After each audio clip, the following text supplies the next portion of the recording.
నమస్తే, నేను మీ Gopi. Welcome back to our channel. ఈరోజు మనతో వచ్చేసి సీనియర్ జర్నలిస్ట్ జగదేవ్ గారు మన ముందున్నారు. సార్ నమస్తే సార్. నమస్తే అండి. సార్, ఆంధ్రప్రదేశ్లో రాజకీయాలు అయితే బాగా వేడివేడిగా నడుస్తూనే ఉన్నాయి. అదేవిధంగా జనసేన పార్టీకి విరాళాలు అయితే పెద్దగా ఎవరు ఇవ్వట్లా. ఆ పార్టీకి ఎవరు ఇవ్వట్లేదని చిరంజీవి గారు 10 కోట్లు విరాళంగా ఇచ్చారని అంటున్నారు. దానికి మీరేం చెప్తారు? అది మంచి డెసిషన్ అన్న అభిప్రాయం. ఎందుకంటే చిరంజీవి గారు చాలా సందర్భాల్లో పవన్ కళ్యాణ్ గారి గురించి అడిగినప్పుడు, పవన్ కళ్యాణ్ గారి రాజకీయ భవిష్యత్తు కోసం మాట్లాడినప్పుడు నేను సరిపోనేమో కానీ తమ్ముడు అలాంటి వాడు కాదు, దాన్ని అంతు చూడదే అని వదలడు అని చూడు. చాలా సందర్భాల్లో ఇండైరెక్ట్గా తమ్ముడు అంటే ఆల్మోస్ట్ ఆల్ కొడుకు లెక్కే. ఆయనకి చిరంజీవి గారికి ఎంత ఇప్పుడు ఒక అవును, రామ్ చరణ్ గారి గురించి మాట్లాడుతున్నప్పుడు కూడా కళ్ళలో ఎంత ఆనందం ఉంటుందో, పవన్ కళ్యాణ్ గురించి మాట్లాడుతున్నప్పుడు కూడా అంతే ఆనందం. అబ్సల్యూట్లీ. ఎందుకంటే చిరంజీవి గారు మీరు ఇప్పుడు చెప్పారు కాబట్టి చెప్తున్నాను. మగధీర బ్లాక్ బాస్టర్ అయిన తర్వాత చిరంజీవి గారిని అడిగారు, అసలు ఈ పుత్రోత్సాహం ఎలా ఉందని. అంటే ఓకే గుడ్, కానీ నేను ఈ పుత్రోత్సాహం నేను కళ్యాణ్ బాబు నుంచి ఎప్పుడో పొందాను, నాకు ఆల్మోస్ట్ తను కొడుకు లెక్కే అని. ఎందుకంటే అంత ఏజ్ గ్యాప్ కూడా ఇద్దరికి 17-18 సంవత్సరాలు ఎంతో గ్యాప్ ఉందని విన్నాను నేను. అంటే ఈవెన్ పవన్ కళ్యాణ్ గారు కూడా చాలా సందర్భాల్లో వాళ్ళ తల్లి తండ్రి ప్రస్తావన ఎప్పుడు చేసుకొచ్చారు లేదు, కానీ అతని తల్లి తండ్రి అంటే అన్నా వదిన అనే చెప్పారు ఇప్పుడు కూడా. అంటే వదిన గారు సురేఖ గారితో కూడా ఏవైనా ఓపెన్గా మాట్లాడాలి చేయాలన్నా ఒక్క సురేఖ గారితోనే మాట్లాడేవారట. అవును, ఒకప్పుడు ఇంట్రావర్ట్గా సైలెంట్గా ఉండే పవన్ కళ్యాణ్ గారు ఏదైనా షేర్ చేసుకోవాలని కళ్యాణ్ అంటే ఒక తల్లి స్థానం ఆవిడది. ఇప్పుడు చాలా సందర్భాలు చెప్పాడు, నేను ఈరోజు ఇలా ఉండడానికి కారణం మా అన్నయ్య వదిన. చాలు కదా, అంతకన్నా ఆయన పుత్రోత్సాహం పొందినట్టే కదా చిరంజీవి గారు. సో అందుకు ఎన్ని అనుకున్నా తమ్ముడి మీద ఎవరైనా ఎన్ని విమర్శలు చేసినప్పుడు ఆయనకి కడుపు మండదా, ఆవేశం రాదా? వస్తుంది. కానీ చిరంజీవి గారి స్ట్రాటజీ వేరు. సైలెంట్గా ఆయన పని ఆయన చేసుకుంటాడు. ఎక్కడ అంత మంది మార్బలం ధనము పరపతి అన్నీ ఉన్నా కూడా ఎక్కడ విరవీగిన దాఖలాలు కానీ రాంగ్ స్టేట్మెంట్లు ఇవ్వడం కానీ పిచ్చాపాటిగా మాట్లాడడం కానీ ఏమీ చేయడం. చాలా ఒక పదం వాడాలన్నా ఆచితూచి మాట్లాడతాడు ఆయన. అటువంటి చిరంజీవి గారు చాలా సందర్భాల్లో తమ్ముడు మొండివాడు, నాలాగా లైట్ తీసుకునేవాడు కాదు, ఎందుకంటే ఆయన పీఆర్పీ పెట్టి విలీనం చేశారు కాబట్టి ఆయన సందర్భంలో మాట్లాడారు. అయితే అంటే రీసెంట్గా ఒక మిత్రుడు చెప్పింది విన్నది ఏంటంటే, మొన్న అనకాపల్లిలో పవన్ కళ్యాణ్ గారు నోకాలమ్మ తల్లిని దర్శనం చేసుకుని వచ్చిన తర్వాత ఆయన పడే ఇబ్బందులు అవన్నీ చూసి ఈయనకి అనిపించిందట, ఈయనకేంటి అసలు ఎంత తాపత్రయము, చక్కగా కూర్చొని ఓ 2-3 సినిమాలు చేసుకుంటే కోట్లు వస్తాయి, వీడికి ఎందుకు ఎంత బాధపడుతున్నాడు, ప్రజల కోసమే కదా ఏదో ఒకటి చెయ్యాలని అప్పుడు అనిపించి పిలిపించారట. హైదరాబాద్ వచ్చినప్పుడు రావాలని. నిన్న మొన్న వెళ్ళి ఆయన కూడా విశ్వంబర షూటింగ్లో ఉన్నారు, చింతల్లో అక్కడ షూటింగ్ అవుతుందంట. ఆ షూటింగ్లో ఉన్నప్పుడు వీళ్ళు కలిస్తే చాలాసేపు మాట్లాడుకున్నారట. మన నాగబాబు గారు కూడా వెళ్ళినట్టున్నారు. అన్నదమ్ములు ముగ్గురు మాట్లాడుకుని అవి అంటే అప్పుడే చిరంజీవి గారు 5 కోట్లు చెక్కు ప్రకటించారు. ఎక్కడ కూడా చూడండి ఎంత తెలివిగా ప్రకటించారంటే, అంటే నేను అనుకున్నాం ఇది కూడా ఒక రకమైన పొలిటికల్ స్టంటే, బట్ తమ్ముడు కోసం చేసడంలో ఎప్రిషియేట్ నిజంగా, అంతే కదా. ఆయన గురించి వాడు తను అడిగితే ఇవ్వడం కాదు, తన పరిస్థితి తెలుసుకొని ఇవ్వడం అనేది అన్నగా తన బాధ్యత.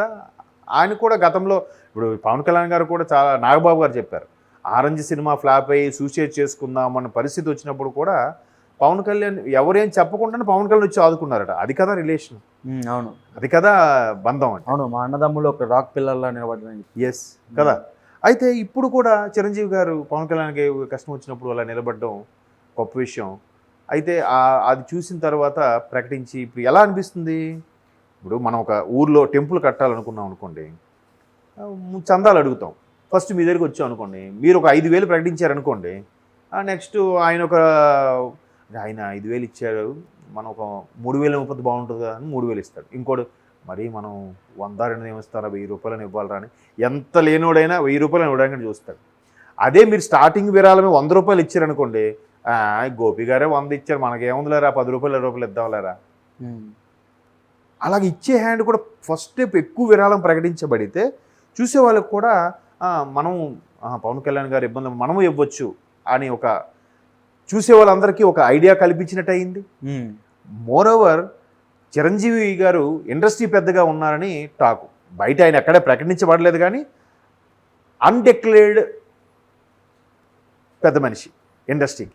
దాసనారాయణ రావు గారి తర్వాత ఒక విధంగా చిరంజీవి గారే అనుకోవాలి చాలా. ఎందుకంటే ఈవెన్ మురళీమోహన్ గారు కూడా ఒక సందర్భంలో చెప్పారు, చిరంజీవి దానికి తగ్గ అర్హులే, ఆయన మంచి ఇది అందరికీ చక్కగా ఇదిగా చేస్తారు అన్నట్టు.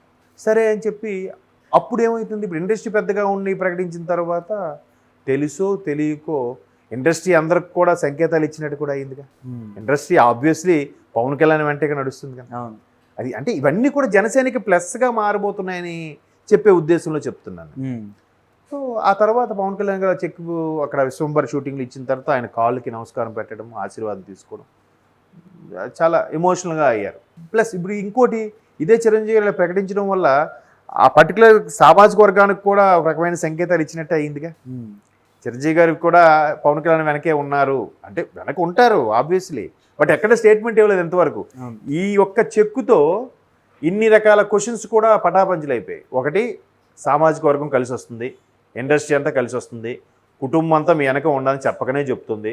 నాలుగోది, నేను ఎంతవరకు ఎవరికి ఓటేస్తానని చెప్పలేదు కానీ ఖచ్చితంగా మా తమ్ముడికే ఓటేస్తాను, లేదా మా తమ్ముడు ఫేవర్గా ఉండే పార్టీలు కంటే నేను ఓటేస్తాను. ఓటు చిరంజీవి గారి ఇక్కడ లేదు, మేబీ ఇక్కడ ఉండొచ్చు, చెప్తున్నాను మాటకి. సో ఆయన అలాగ ప్రకటించడం వల్ల అంటే ఆయనకే ఒకవేళ నాకు ఓటు ఉంటే ఆయనకే ఓటేస్తానని ప్రకటించినట్టు అయినట్టేగా. ఇప్పుడు ఆయన అభిమాన సంఘాలు కూడా ఆబ్వియస్లీ పవన్ కళ్యాణ్ వైపు డైవర్ట్ అవుతాయిగా. అప్పటి నుంచి ఉండనే కదా సార్. ఉన్నాయి, అభిమానం వేరు రాజకీయం వేరు కదా. ఇప్పుడు చిరంజీవి గారికి కూడా ఒకప్పుడు అదే కొద్దిగా ఇబ్బంది కలిగించింది. పవన్ కళ్యాణ్ గారికి కూడా 2 చోట్ల ఓడిపోవడానికి కారణం ఏంటంటే అభిమానం వేరు రాజకీయం వేరు అనుకునే ఉన్నారు చాలామంది. మీరు అప్పుడు ట్రోల్స్లో చూస్తే పవన్ కళ్యాణ్ ఒక హీరోగా నాకు చాలా ఇష్టం కానీ రాజకీయాల్లో నాకు ఇష్టం లేదని. ఎందుకు ఇష్టం లేదంటే ఆయన అందరూ నానా మాటలు అంటారు, ఆ మాటలు నేను తట్టుకోలేనని చెప్పి అన్నాడు. ఒక వీరాభిమాని పవన్ కళ్యాణ్ గారు అంటే పిచ్చ అభిమానం. ఆయన్ని నానా రకాలుగా అందరూ విమర్శిస్తారని బాధ తట్టుకోలేక ఆయన రాజకీయాలకు రావడం నాకు ఇష్టం లేదండి అని చెప్పాడు. కానీ అలాంటి వాళ్ళు కూడా ఇప్పుడు మారుతున్నారు. లేదు, ప్రస్తుత పరిస్థితుల్లో ఆంధ్ర పరిస్థితుల ప్రకారం ఈయన రావాలి, ఈయన ఉండాలి అనే దీంట్లో అందరూ ఆలోచిస్తున్నారు. కాబట్టి ఇవన్నీ కూడా పవన్ కళ్యాణ్ గారికి ఇవన్నీ ఫేవర్గా మారే అంశాలు కనిపిస్తున్నాయి. ఇటువంటి వ్యక్తి నిఖార్సుగా నిజాయితీగా ఉండే వ్యక్తి అసెంబ్లీకి వెళ్తే అట్లీస్ట్ ప్రశ్నిస్తాడు, మన తరఫున పోరాడతాడు అనే ఒక ఫీలింగ్, నమ్మకం కలుగుతుంది ఇప్పుడిప్పుడు. ఆయన కూడా అదే చెప్పాడు కదా, మీ అభిమానాన్ని అయితే చూరగొన్నాను కానీ మీ నమ్మకాన్ని నేను నిలబెట్టుకోలేకపోతున్నాను, నాకు ఒకసారి అవకాశం ఇవ్వండి, నేను అభ్యర్థిస్తున్నాను కూడా మొన్న స్పీచ్లో మాట్లాడాడు. కాబట్టి చిరంజీవి గారు విరాళం ఇవ్వడం అనేది ఇండస్ట్రీ పరంగా, సామాజిక వర్గం పరంగా, పొలిటికల్ పరంగా, కుటుంబ పరంగా, ఫ్యాన్స్ అసోసియేషన్ల పరంగా కూడా మంచి మైలేజ్ తీసుకొస్తుంది నా అభిప్రాయం. అది సరైన సమయంలో సరైన నిర్ణయం తీసుకోవడం. మళ్ళీ ఇప్పుడు కరెక్ట్గా ఎన్నికలు కూడా అమల్లో ఉంది, సరిగ్గా ఎన్నికలు 30 రోజుల్లో ఉన్నాయి. ఇంకా ఇటువంటి నేపథ్యంలో ఆల్రెడీ మే 13 కదా, ఇంకా సరిగ్గా 1 మంత్ ఉంది. 1 మంత్లో ఒక నిర్ణయం తీసుకోవడం, అది వాళ్ళు నెక్స్ట్ పార్టీ కార్యకలాపాలు మెయింటైన్ చేయడానికి ఆయన కూడా ఆస్తులు అమ్ముకొని ఏవేవో చేస్తున్నాడు పాపం అన్నారు.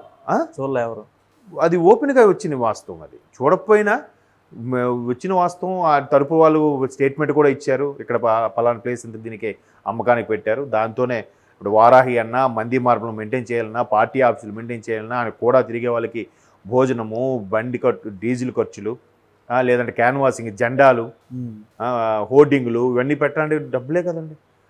ఆయన పక్కన ఉండే ట్రెజరర్కో సెక్రటరీకి ఇవ్వాలి, ఆ పక్కన కిందోళ్ళకి, ఆ కిందోళ్ళకి, కార్యకర్తల వరకు వెళ్ళాలంటే ఎంత అమౌంట్ అవసరం. పైగా ఇవాళ రేపు ఎన్నికలు అంటేనే చాలా చాలా ఖర్చుతో కూడుకున్న పని. సో సరైన సమయంలోనే అందజేశారని నా అభిప్రాయం.